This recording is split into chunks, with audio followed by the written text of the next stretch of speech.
Hi friends, welcome back to our channel. ఈరోజు వీడియోలో అందరికీ చాలా బాగా ఉపయోగపడే కొన్ని యూస్ఫుల్ టిప్స్ ఉన్నాయండి. వీడియోని స్కిప్ చేయకుండా చివరి దాకా చూడండి. వీడియో కనుక నచ్చింది అనుకుంటే ప్లీజ్ అండి ఒక లైక్ చేయడం మాత్రం మర్చిపోకండి ఫ్రెండ్స్. మీరు చేసే ఒక చిన్న లైక్ నాకు చాలా సపోర్టింగ్ అయితే ఉంటుంది. ఫస్ట్ టిప్ చూసేద్దాము. నేను ఇక్కడ కొద్దిగా బీట్రూట్ ఇలా తురిమి తీసుకున్నాను. దీన్ని రసం మొత్తం ఇలా గట్టిగా పిండేసుకుంటున్నానండి. చూడండి, ఇంత రసం అయితే వచ్చింది.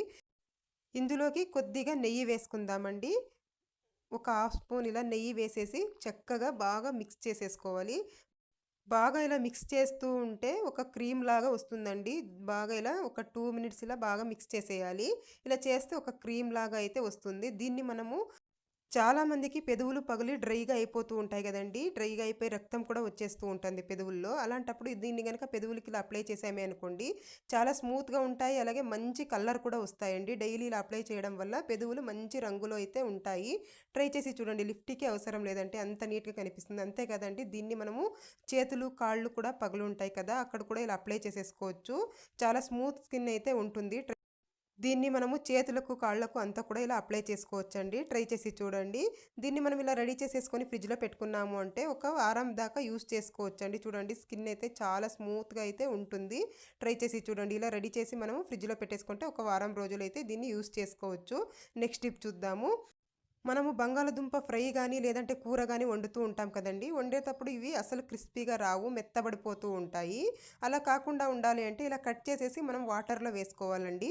ఇలా వాటర్లో కనుక వేసుకున్నట్లయితే బంగాళదుంప ముక్కలు నల్లబడకుండా ఉంటాయి. అలాగే ఇలా వైట్ స్టార్చ్ లాగా ఉంటుంది కదా, ఇది మొత్తం వెళ్ళిపోతే కూర మంచి టేస్ట్ అయితే ఉంటుందండి. చూడండి, ఇలా ఒక 2-3 సార్లు ఇలా వాటర్లో కనుక కడిగేసామనుకోండి, ముక్కలు క్రిస్పీగా ఉంటాయి. అలాగే మంచి టేస్టీగా కూడా ఉంటుంది కూర. ఈ సీజన్లో పచ్చి బఠానీలు ఎక్కువగా వస్తాయి కదా, వీటిల్ని సంవత్సరం పాటు ఎలా నిల్వ ఉంచుకోవాలో చూద్దాము. నేను ముందుగా ఇలా 1 కేజీ బఠానీ కాయ తెచ్చేసుకొని ఒలిచి పక్కన పెట్టేసుకున్నాను. ఇందులో లేత గింజలు లేకుండా చూసుకోవాలి. తర్వాత ఇలాంటి ఒక బాక్స్ కానీ లేదంటే జిప్లాక్ కవర్ కానీ ఉంటుంది కదా, అలాంటి దాంట్లోకి వేసేసుకోవాలండి. జిప్లాక్ కవర్స్ లేదంటే ఇలా బాక్స్లో కూడా పెట్టేసుకోవచ్చు. ఎయిర్ టైట్ బాక్స్లో పెట్టేసుకొని ఇలా అన్నీ కూడా ఇందులోకి వేసేసుకున్నాను. తర్వాత మూత పెట్టేసి దీన్ని మనము డీప్ ఫ్రిడ్జ్లో కనుక పెట్టినట్లయితే సంవత్సరం పాటు నిలువ ఉంటాయండి. నేను 2 రోజుల తర్వాత చూపిస్తున్నాను చూడండి. నేను డీప్ ఫ్రిడ్జ్లో పెట్టి తీసాను.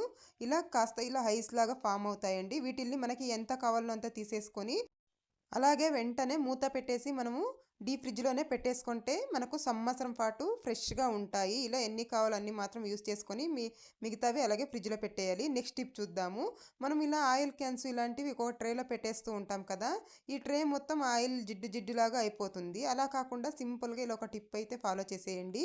మనకి పార్సల్ వచ్చిన కవర్స్ ఉంటాయి కదా ఏదైనా, దీన్ని ఒకటి ఇలా కట్ చేసి వేసేసుకుంటున్నాను. తర్వాత ఇంట్లో ఏమైనా వేస్ట్ క్లాత్లు ఉంటాయి కదా, అలాంటిది ఒకటి కట్ చేసేసుకొని పేపర్ మీద వేసేస్తున్నాను.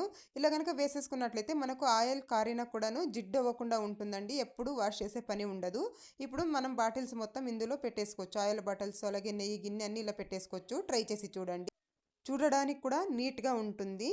నెక్స్ట్ టిప్ చూద్దాము. మనము పుదీనా ఆకులు ఎక్కువగా తెచ్చేస్తూ ఉంటాం కదా, ఒక్కొక్కసారి ఎక్కువగా తెచ్చినప్పుడు ఇవి ఫ్రిడ్జ్లో పెట్టినా కూడాను వాడిపోయినట్లు అవుతాయి. అలాగే కొంచెం కూడా స్మెల్ లేకుండా పుదీనా స్మెల్ అనేది ఉండదండి. అలాంటప్పుడు ఏం చేస్తారంటే ముందుగా ఇలా అన్ని ఆకులు ఇలా విడిపించేసుకోవాలి. నీట్గా అన్నీ ఇలా విడిపించేసుకున్న తర్వాత వీటిల్ని మనము ఎక్కువ రోజుల దాకా ఫ్రెష్గా ఉండాలి అని అంటే మొత్తం ఇలా విడిపించిన తర్వాత ఏదైనా కాటన్ ఒక క్లాత్ తీసేసుకోవాలి. ఒక కర్చీఫ్ కానీ లేదంటే ఏదైనా కాటన్ క్లాత్ కానీ ఇలా తీసేసుకొని ఇందులోకి పుదీనా ఆకులు మొత్తం వేసేయాలి. వేసిన తర్వాత నీట్గా ఏదైనా పోయిన ఆకులు ఉంటే తీసేసేయాలి. తర్వాత ముడి వేసేయాలండి. ఒక థ్రెడ్తో కానీ లేదంటే ఇలా అదే క్లాత్తో కానీ ఇలా చక్కగా ఇలా ముడి వేసేసేయాలి. ఇలా ముడి వేసిన తర్వాత మీ దగ్గర ఏదైనా జిప్లాక్ కవర్ ఉంటే అందులో కనుక పెట్టి ఫ్రిడ్జ్లో పెడితే ఎక్కువ రోజుల దాకా ఫ్రెష్గా ఉంటుందండి. స్మెల్ కూడా అలాగే ఉంటుంది, కొంచెం కూడా స్మెల్ అనేది పోదు. లేదంటే ఇలా పాలిథిన్ కవర్లో అయినా ఇలా ముడి వేసేసి ఫ్రిడ్జ్లో పెట్టేసుకోవచ్చు. కొంచెం కూడా స్మెల్ పోదు, అలాగే ఆకులు కూడా వాడిపోకుండా ఉంటాయి. ట్రై చేసి చూడండి. నెక్స్ట్ టిప్ చూద్దాము. వెండి వస్తువులండి, ఇవి తొందరగా నల్లబడిపోతూ ఉంటాయి. చూడండి, ఇది ఎంత నల్లగా అయిపోయిందో. ఇలా వెండి గ్లాసులు కానీ లేదంటే ఏదైనా పూజా సామాగ్రి కానీ విగ్రహాలు కానీ ఏవైనా కానీ మనము సింపుల్గా ఎలా ఈజీగా క్లీన్ చేసుకోవాలో చూద్దాము. అందుకోసం నేను ఇక్కడ 1 స్పూన్ సబీనా తీసుకుంటున్నాను. తర్వాత అందులోకి కొద్దిగా వెనిగర్ వేస్తున్నాను. కొద్దిగా వెనిగర్ వేసి ఇది బాగా మిక్స్ చేసేసుకోవాలి నీట్గా కలిసేలాగా ఇవి రెండు అయితే సరిపోతాయండి. చాలా నీట్గా క్లీన్ అయిపోతాయి. మనం శ్రమ పడే పనే లేదు. జస్ట్ అలా టచ్ చేస్తే చాలండి, నీట్గా క్లీన్ అయిపోతుంది. మనం ఏమి ఎక్కువ రుద్దే పని ఉండదు. అలాగే మనం ఏది స్క్రబ్బర్తో కానీ ఏ దాంతోనూ పని లేకుండా చేత్తోనే వాష్ చేసేయచ్చండి. చూడండి చూపిస్తున్నాను. ఇక్కడ నేను కొంచెం మాత్రం క్లీన్ చేసి చూపిస్తున్నాను. చూడండి ఎంత నీట్గా క్లీన్ అయిపోయిందో. ఇక్కడికి మీరే తేడా అయితే గమనించవచ్చు. నేను ఇప్పుడు మొత్తం నీట్గా క్లీన్ చేసి చూపిస్తాను. మీకు ఎన్ని వెండి వస్తువులు ఉన్నా కూడా మీరు ఈజీగా క్లీన్ చేసేసుకోవచ్చండి ఈ ఒక్క టిప్తో. చూడండి ఇప్పుడు నేను వాష్ చేసి చూపిస్తాను. ఎంత తళ మెరుస్తూ ఉందో. మనం ఎటువంటి లిక్విడ్స్ కానీ దేంతోనూ పని లేకుండా మనము ఇలా చక్కగా క్లీన్ చేసేసుకోవచ్చు. చూడండి ఎంత నీట్గా క్లీన్ అయిపోయిందో. మనం ఎప్పుడే కానీ ఇలా క్లీన్ చేసిన తర్వాత ఒక పొడి క్లాత్తో తుడిచేయాలండి. ఒక పొడి క్లాత్తో కనుక తుడిచి పెట్టినట్లయితే కొంచెం కూడా నల్లబడకుండా ఉంటాయి. ట్రై చేసి చూడండి. చూస్తున్నారు కదా ఎంత కొత్త దానిలాగా అయిపోయిందో. నెక్స్ట్ టిప్ చూద్దాము. ఇల్లు తుడిచే నీళ్ళల్లో కొద్దిగా టాల్కమ్ పౌడర్ ఉంటుంది కదా ఇంట్లో, కొద్దిగా టాల్కమ్ పౌడర్ వేసేయండి. ఏదైనా ఎక్స్పైర్ అయినది కానీ లేదంటే వాడుతున్నదే కానీ కొద్దిగా వేసేసి కనుక మనం ఇల్లు తుడుచుకున్నాము అంటే మంచి స్మెల్ అయితే ఉంటుందండి. ఎవరైనా ఇంటికి బంధువులు వచ్చుతారు అన్నప్పుడు కానీ లేదంటే ఏదైనా మనం డోర్స్ అన్ని క్లోజ్ చేసినప్పుడు కొద్దిగా చెమ్మ స్మెల్ అనేది వస్తూ ఉంటుంది కదా, అలా రాకుండా ఉండాలంటే ఇలా కొద్దిగా మనము ఇల్లు తుడిచే నీళ్ళల్లో కొద్దిగా టాల్కమ్ పౌడర్ కనుక వేసి తుడుచుకున్నాం అనుకోండి, మంచి స్మెల్ అయితే ఉంటుంది. టాల్కమ్ పౌడర్ అయితే అందరి ఇళ్లలోనూ అవైలబుల్గా ఉంటుంది కదా, ట్రై చేసి చూడండి. ఇదైతే చాలా బాగా యూజ్ అవుతుంది. నెక్స్ట్ టిప్ చూద్దాము. నేను ఇక్కడ ఒక బంగాళాదుంప తీసుకున్నాను. దీన్ని ఇలా తురుముకుంటున్నానండి. ఎంత కావాలో అంత చూసుకొని ఇలా నేను ఇక్కడ ఒక హాఫ్ బంగాళాదుంప అయితే తురిమేసుకున్నాను. తర్వాత ఇలా గట్టిగా కనుక పిండాము అనుకోండి, దీంట్లో రసం మొత్తం వచ్చేస్తుంది. ఇలా వచ్చిన రసంని ఒక బౌల్లోకి అయితే నేను ఇక్కడ వేసేసుకుంటున్నాను. తర్వాత ఇందులోకి నిమ్మరసం అండి, ఒక హాఫ్ చెక్క నిమ్మరసం ఇలా పిండేసుకుంటున్నాను. తర్వాత ఇందులోకి బియ్యపిండి ఒక స్పూన్ కానీ హాఫ్ స్పూన్ కానీ మీకు ఎంత కావాలో చూసి వేసేసుకోండి. తర్వాత కొద్దిగా పసుపు వేసేసి ఇవి 4 బాగా మిక్స్ అయ్యేలాగా బాగా ఇలా కలిపేసుకోవాలండి. ఇలా థిక్ పేస్ట్ లాగా ఉండాలి. ఇలా కలిపేస్తే ఇది దేనికంటే చూడండి, మొంగు మచ్చలు వచ్చేసి ఉంటాయి కదా, పిగ్మెంటేషన్ అంటారు కదా, దానికైతే ఇది చాలా బాగా పనిచేస్తుందండి. దీన్ని మీకు ఎక్కడెక్కడ పిగ్మెంటేషన్ ఉందో అక్కడ మొత్తం ఇలా అప్లై చేసేయండి ఫేస్ మీద. ఇలా అప్లై చేసేసి ఇలా థిక్గా అప్లై చేయాలండి, పల్చగా కాదు. ఇలా బాగా ఒక లేయర్ లాగా మనం ఇలా అప్లై చేయాలి. ఇలా అప్లై చేసేసి ఒక 15 మినిట్స్ వదిలేయాలండి. ఇలా వదిలేసి ఫేస్ వాష్ చేసుకుంటూ ఉన్నట్లయితే వారంలో 2 రోజులు చేస్తే చాలండి. మొంగు మచ్చలన్నీ వెళ్ళిపోతాయి. ఫేస్ కూడా చూడడానికి మంచి గ్లోయింగ్ స్కిన్ అయితే ఉంటుంది. ట్రై చేసి చూడండి. నేను ఇక్కడ ఒక చిన్న అల్లం ముక్క తీసుకొని దీనిపైన ఇలా తొక్క మొత్తం ఇలా తీసేస్తున్నానండి. ఇలా తీసేసిన తర్వాత దీన్ని ఒకసారి వాటర్తో వాష్ చేసుకోవాలి శుభ్రంగా. ఇలా వాష్ చేసిన తర్వాత చాకుకి ఇలా గుచ్చేసి కాస్త కాల్చుకోవాలి. ఇలా కాస్త కాల్చేసి స్టవ్ మీద పెట్టి కాసేపు ఇలా కాల్చుకోవాలండి. దీన్ని ఇలా కాల్చిన తర్వాత ఇదేం ఎక్కువ కాల్చే పని లేదు, లైట్గా అలా కాల్చిన తర్వాత దీన్ని తీసేసుకొని కొద్దిగా ఉప్పు ఉంటుంది కదా, కొద్దిగా ఉప్పుని ఇలా అప్లై చేసేసి దీన్ని నోట్లో పెట్టేసుకొని దవడలో పెట్టుకొని దీన్ని రసం మింగుతూ ఉన్నట్లయితే ఎవరికైనా ఎక్కువగా దగ్గు ఉంది అంటే తొందరగా నయమైపోతుందండి. దగ్గి కడుపంతా నొప్పిస్తూ ఉంటుంది కదా, అలా కాకుండా చెస్ట్ అంతా పెయిన్ వస్తూ ఉంటుంది. పిల్లలకు కానీ పెద్దలకు కానీ చాలా బాగా యూజ్ అవుతుంది. దగ్గు జలుబు అంతా తొందరగా నయమైపోతాయి. ట్రై చేసి చూడండి. నెక్స్ట్ టిప్ చూద్దాము. ఒక టమాటో తీసుకున్నాను, దాన్ని ఇలా సగానికి కట్ చేస్తున్నాను. కట్ చేసిన తర్వాత దీనిపైన నేను చిల్లీ పౌడర్ వేసుకుంటున్నానండి. చిల్లీ పౌడర్ కానీ లేదంటే ఏదైనా సాంబార్ పొడి కానీ ఉంటుంది కదా, ఎక్కువ కారం ఉండేది, కొద్దిగా ఇలా వేసేసేయండి. వేసిన తర్వాత దీనిపైన కొద్దిగా షుగర్ వేసేస్తున్నాను. ఇలా వేసేసి మనకి ఎలకలు ఎక్కడి నుంచి వస్తాయో అక్కడ ఒక్కొక్కటి పెట్టేసేయాలండి. ఎలకలు ఎక్కువగా ఉన్నట్లయితే ఎలకలు ఎక్కడెక్కడ వస్తాయి అక్కడంతా ఒక్కొక్కటి పెట్టేసినట్లయితే ఇవి తినేస్తాయండి. ఎలకలు తిని ఈ కారానికి పరిగెత్తుతాయి, అస్సలు ఇంకా రావండి ఆ చోటికి. ట్రై చేసి చూడండి. నెక్స్ట్ టిప్ చూద్దాము. ఆనియన్స్ మనము ఎక్కువగా కట్ చేస్తూ ఉంటాం కదా, కళ్ళలో నీళ్ళు వచ్చేస్తూ ఉంటాయి ఇవి ఎక్కువగా కట్ చేసినప్పుడు. 1, 2 అయితే పర్లేదు, కానీ ఎక్కువగా కట్ చేసినప్పుడు కళ్ళలో నీళ్ళు వచ్చేస్తూ ఉంటాయండి, కళ్ళంతా మంటలు వచ్చేస్తూ ఉంటాయి. అలా కాకుండా ఉండాలంటే ఒక సింపుల్ టిప్ అయితే ట్రై చేసేయండి. ముందుగా ఇలా ఆనియన్స్ ఇలా కట్ చేసేసి ఒక గిన్నెలో వాటర్ తీసేసుకోండి. వాటర్ తీసేసుకొని అందులో వేసేసేయాలి.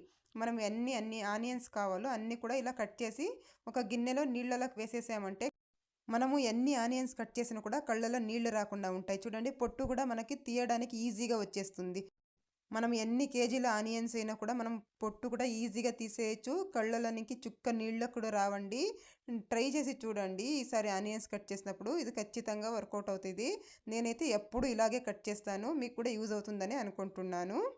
నెక్స్ట్ టిప్ చూద్దాము. మనము మిక్సీ జార్లో అయితే ఇలా లోపల వైపు కడుగుతూ ఉంటాం కానీ ఇలా కింద వైపు అసలు పట్టించుకోము. అవి ఒక్కొక్కసారి బ్యాడ్ స్మెల్ వచ్చేస్తూ ఉంటుందండి అలాగే వదిలేయడం వల్ల. అలా కాకుండా దీన్ని వారానికి ఒకసారి కానీ లేదంటే 15 రోజులకు ఒకసారి ఇలా క్లీన్ చేసుకోండి. వంట సోడా ఉంటుంది కదా, కొద్దిగా ఇలా వంట సోడా ఇలా స్ప్రెడ్ చేసినట్లు వేసుకోవాలి. తర్వాత వెనిగర్ ఉంటుంది కదా, వైట్ వెనిగర్, కొద్దిగా వైట్ వెనిగర్ వేసేసేయాలి. ఇలా వేయగానే చూడండి ఎలా పొంగుతూ ఉందో. ఇలా కొద్దిగా వైట్ వెనిగర్ వేసేసి మనము కొద్దిసేపు వదిలేసామంటే బాగా నానుకుంటుందండి. ఒక 2 మినిట్స్ అలా వదిలేస్తే చాలు. తర్వాత ఇందులోకి కొద్దిగా విమ్ జెల్ వేస్తున్నాను. మీ దగ్గర విమ్ జెల్ లేదంటే సోప్ కూడా తీసుకోవచ్చండి. మనము డిష్ వాష్ చేసే సోప్ కూడా తీసుకోవచ్చు.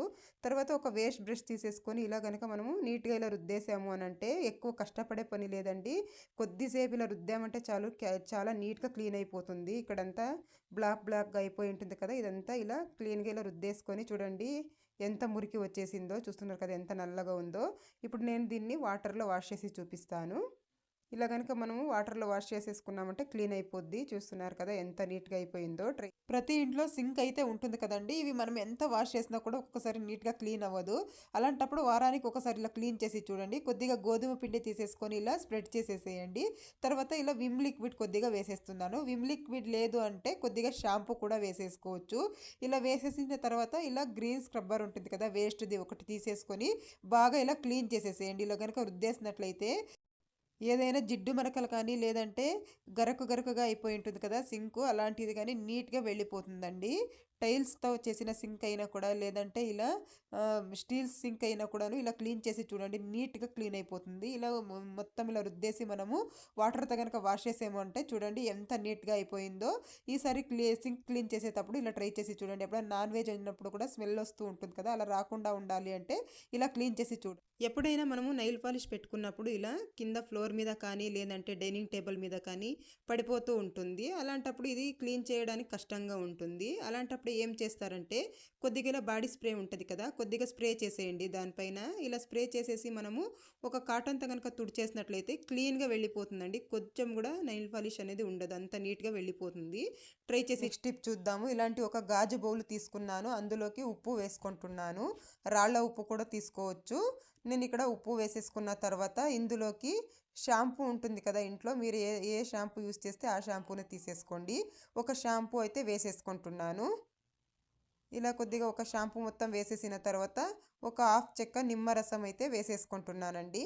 తర్వాత ఇందులో ఇది బాగా కలిపేసుకోవాలి. బాగా ఇలా మిక్స్ చేసేసుకోవాలి. ఈ మూడు బాగా కలిసేలాగా ఇలా బాగా మిక్స్ చేసేసిన తర్వాత లవంగాలు ఉంటాయి కదా, ఒక 3-4 లవంగాలు తీసేసుకొని ఇందులోకి గుచ్చేసేయండి. దీన్ని మనము రూమ్లో కానీ లేదంటే హాల్లో కానీ ఒక చోట పెట్టేసామంటే చిన్న చిన్న ఈగలు కానీ దోమలు కానీ ఏవి రాకుండా ఉంటాయి. ఒక మంచి స్మెల్ కూడా ఉంటుంది. ట్రై చేసి చూడండి. నెక్స్ట్ టిప్ చూద్దాము. ఒక ప్లేట్ తీసుకున్నాను, తర్వాత అందులోకి 1 స్పూను పసుపు వేసేసుకుంటున్నాను. 1 స్పూన్ పసుపు వేసిన తర్వాత ఇందులోకి కర్పూరం ఉంటుంది కదా ఇంట్లో, ఒక కర్పూరం తీసేసుకొని ఇలా నలిపి వేసేసుకోవాలి. ఒక కర్పూరం అయితే సరిపోతుంది. తర్వాత ఇందులోకి వంట సోడా ఉంటుంది కదండి ఇంట్లో, ఒక హాఫ్ స్పూన్ వంట సోడా ఇలా వేసేసేయాలి. వేసేసి మొత్తం బాగా ఇలా కలిపేసేయాలి. 3 బాగా మిక్స్ అయ్యేలా ఇలా కలిపేసి, ఇది దేనికంటే మనము షింక్ ఎంత వాష్ చేసినా కూడా ఒక్కొక్కసారి బ్యాడ్ స్మెల్ వస్తూ ఉంటుంది, అలాగే బుద్ధింకులు వచ్చేస్తూ ఉంటాయి. అలా రాకుండా ఉండాలి అని అంటే మనం ఇలా కనుక తయారు చేసేసుకొని నైట్లో సింక్ క్లీన్ చేసిన తర్వాత ఇలా వేసేసేమే అనుకోండి, కొద్దిగా కూడా బ్యాడ్ స్మెల్ రాకుండా ఉంటుందండి. ట్రై చేసి చూడండి. అలాగే సింక్లోనికి బుద్ధింకలు వస్తూ ఉంటాయి కదా, అలా కూడా రాకుండా ఉంటాయి. మనం ఒక్కొక్కసారి బంగాళదుంపలు అయితే ఎక్కువగా తెచ్చేస్తూ ఉంటాము. ఇప్పుడు చలికాలం కదా, చలికాలంలో కానీ వర్షాకాలంలో కానీ ఇవి తొందరగా మొలకలు వచ్చేస్తూ ఉంటాయి. అలా మొలకలు రాకుండా ఉండాలి అంటే ఏదైనా ఒక వేస్ట్ పేపర్ తీసేసుకోండి, న్యూస్ పేపర్ కానీ లేదంటే ఇలా ఒక పేపర్ కానీ తీసేసుకొని ఇలా చిన్న చిన్నగా పీసలుగా చేసేసి ఉండల్లా చేసేసి ఇలా పెట్టేసేయండి. ఇలా పెట్టేసిన తర్వాత ఇందులోకి వెల్లుల్లిపాయలు ఉంటాయి కదా, వెల్లుల్లిపాయలు కూడా కొద్దిగా ఇలా ఒలిచి ఇలా అక్కడక్కడ వేసేయాలి. ఇలా వేసేసి కనుక మనం పెట్టినట్లయితే బయట పెట్టినా కూడా నెల రోజుల దాకా ఫ్రెష్గా ఉంటాయండి, మొలకలు అనేవి రావు. ట్రై చేసి చూడండి. మీకు ఎప్పుడు కావాలో అప్పుడు తీసి యూస్ చేసుకోవచ్చు. నెక్స్ట్ టిప్ చూద్దాము. మనం కొబ్బరి నూనె డబ్బాలు కానీ లేదంటే కుకింగ్ ఆయిల్ డబ్బాలు కానీ యూస్ చేస్తూ ఉంటాం కదా, ఇవి ఒక్కొక్కసారి ఇలా జిడ్డుగా అయిపోతూ ఉంటాయి. అలా కాకుండా ఉండాలి అని అంటే వీటిల్ని మనము వాటర్తో వాష్ చేయలేము కదా, కాబట్టి ఇలా చేసి చూడండి. కొద్దిగా గోధుమ పిండి కానీ లేదంటే రాగి పిండి కానీ తీసేసుకొని ఇలా స్ప్రెడ్ చేసేసేయాలి. బట్టల మీద ఇలా స్ప్రెడ్ చేసేసి ఇలా కాస్త ఇలా రుద్దామంటే జిడ్డు మొత్తం వెళ్ళిపోతుంది. ఇలా బాగా ఇలా రుద్దేసామంటే నీట్గా క్లీన్ అయిపోతుంది. తర్వాత దీన్ని ఒక క్లాత్ తీసేసుకొని క్లాత్తో ఇలా తుడిచేసామంటే నీట్గా ఉంటుందండి. మనకి చేతికి అంటుకోకుండా ఉంటుంది. ట్రై చేసి చూడండి. కుకింగ్ ఆయిల్ బాటిల్స్ కూడా ఇలాగే క్లీన్ చేసేసుకోవచ్చు. నెక్స్ట్ టిప్ చూద్దాము. ఇలాంటి టీ వడగట్టుకునే జాలీలు ఉంటాయి కదండి, చూడండి. ఇవైతే మనము డైలీ వాష్ చేసినా కూడాను ఇలా ఎక్కువగా మురికిగా అయిపోతూ ఉంటాయి. వీటిని ఈజీగా క్లీన్ చేసుకోవాలి అని అంటే చూడండి, ఒక్క ప్లేట్లో నేను కొద్దిగా వంట సోడా వేసాను. తర్వాత ఇందులోకి పేస్ట్ వేస్తున్నాను. మీ ఇంట్లో ఏ పేస్ట్ యూస్ చేస్తే అదే యూస్ చేసుకోవచ్చు. తర్వాత వెనిగర్ వేసుకుంటున్నాను. కొద్దిగా వెనిగర్ వేసేసి ఇవి బాగా మిక్స్ అయ్యేలాగా కలిపేసేయాలి. మంచిగా ఇది పేస్ట్ లాగా అయ్యేలాగా ఇలా ఒక స్పూన్ సహాయంతో ఇలా నీట్గా కలిపేసుకోవాలి. మనం వారంలో ఒకసారి కానీ 15 రోజులకు ఒకసారి కానీ ఇలా క్లీన్ చేసుకోవాలి. చూడండి, ఈ పేస్ట్ని మొత్తం ఇలా అప్లై చేయాలి. ఒక బ్రష్ తీసేసుకొని ఇలా ఈ టీ జాలీకి మొత్తం ఇలా అప్లై చేసేసామంటే, అప్లై చేసేసి మీకు టైం ఉంది అంటే ఒక 10-15 నిమిషాలు వదిలేసామంటే నీట్గా క్లీన్ అయిపోతుందండి. నేను అప్పటికప్పుడు ఇలా క్లీన్ చేసుకుంటున్నాను. ఇలా కాస్త ఇలా రుద్దామంటే చాలు, నీట్గా క్లీన్ అయిపోతుంది. చూపిస్తాను చూడండి. ఎంత మనకు చిన్న చిన్న టీ పొడి అనేది ఇందులో ఇరుక్కుపోయి ఉంటుందండి. అందువల్ల ఇలా అయిపోయి ఉంటుంది. చూడండి ఎంత వచ్చేసిందో, అసలు ఎంత గలీజ్గా ఉందో. ఇలా అప్పుడప్పుడు మనం ఒక 15 రోజులకు ఒకసారి కానీ వారంలో ఒకసారి కానీ ఇలా క్లీన్ చేసుకోవాలి. చూడండి, అప్పటికిప్పటికి మీరే తేడా అయితే గమనించవచ్చు ఎంత నీట్గా క్లీన్ అయిపోయిందో. మనం అలాగే వదిలేసామంటే ఇందులో బ్యాక్టీరియా ఫామ్ అవుతుందండి. అలా కాకుండా ఉండాలంటే ఒక 15 రోజులకు ఒకసారి వారంలో ఒకసారి ఇలా క్లీన్ చేసుకొని చూడండి. నెక్స్ట్ టిప్ చూద్దాము. ఏదైనా పండుగలు కానీ లేదంటే పూజలు కానీ ఫంక్షన్స్ కానీ ఉన్నప్పుడు పీరియడ్స్ రాకుండా ఉండటానికి మనము ట్యాబ్లెట్స్ యూజ్ చేస్తూ ఉంటాము. ట్యాబ్లెట్స్ యూజ్ చేయడం వల్ల సైడ్ ఎఫెక్ట్స్ ఉంటాయండి. అలా కాకుండా ఇలా సింపుల్గా హోమ్ రెమెడీ అయితే ట్రై చేసేయండి. ముందుగా ఇక్కడ నేను ఒక గ్లాస్లో మజ్జిగ తీసుకున్నాను. తర్వాత ఇందులోకి 1 స్పూన్ మెంతులు తీసుకోవాలి. 1 స్పూన్ మెంతులు తీసేసుకొని ఇందులోకి కలిపేసేయాలండి. చక్కగా ఇలా కలిపేసి మనము దీన్ని మూత పెట్టి ఒక 5 అవర్స్ పక్కన పెట్టేసేయాలి. నేను ఇక్కడ కలిపేసుకున్నాను. ఒక మూత పెట్టి 5 అవర్స్ పక్కన పెట్టేసిన తర్వాత కనుక మనము తాగినట్లయితే పీరియడ్స్ అనేవి రాకుండా ఉంటాయి. ట్రై చేసి చూడండి. మనకు పీరియడ్స్ టైం ఉంటుంది కదా, ఒక వారం రోజుల ముందు నుంచి ఇలా రోజు చేస్తూ ఉన్నట్లయితే పీరియడ్స్ అనేవి రాకుండా ఉంటాయి. నెక్స్ట్ టిప్ చూద్దాము. మనకిప్పుడు సమ్మర్ అయితే వచ్చేసింది కదా, ఇంట్లో ఉన్న పాత కాటన్ చీరలు కానీ పాత దుప్పటాలు ఉంటాయి కదండి కాటన్వి, అవి కానీ అసలు పడేయకండి. ఇవి చాలా బాగా ఉపయోగపడతాయండి. నేను ఇక్కడ ఒక కాటన్ దుప్పట అయితే తీసేసుకున్నానండి. దీన్ని కొద్దిగా వాటర్ తీసేసుకొని ఒక బకెట్లో వాటర్లో ముంచేస్తున్నాను. ఇలా మొత్తం ఇలా బాగా ఇలా ముంచేసి వాటర్ మొత్తం పిండేసేయాలండి. కొద్దిగా కూడా వాటర్ లేకుండా చక్కగా ఇలా పిండేసుకోవాలి. ఇది దేనికంటే ఇప్పుడు ఇంట్లో ఎక్కువ వేడిగా ఉంటుంది కదండి, ఇంట్లో ఉండే బుద్ధే అవ్వదు, అంత వేడిగా ఉంటుంది. అలాంటప్పుడు ఏం చేస్తారంటే దీన్ని విండో కాడ కర్టన్ వేయడానికి ఇచ్చింటారు కదండి రాడు, ఆ రాడుకి ఇలా వేసేయండి వాటర్లో ముంచేసి. ఇలా వేసేసి ఫ్యాన్ వేసామనుకోండి చల్లగా వస్తూ ఉంటుందండి. ఇది డ్రై అయ్యాక ఇంకొకసారి వాటర్లో తడిపి ఇలాగే వేసుకుంటే సరిపోతుంది. ఒక 2 దుప్పటాలు ఇలా మనం ఇలా తడిపి వేసేసామనుకోండి చల్లగా ఉంటుందండి. ట్రై చేసి చూడండి. ఇదండి ఇవాల్టి వీడియో. మీకు కనుక వీడియో నచ్చింది అనుకుంటే లైక్ చేయండి, షేర్ చేయండి, ఛానల్కి సబ్స్క్రైబ్ చేసుకోండి ఫ్రెండ్స్. Thank you.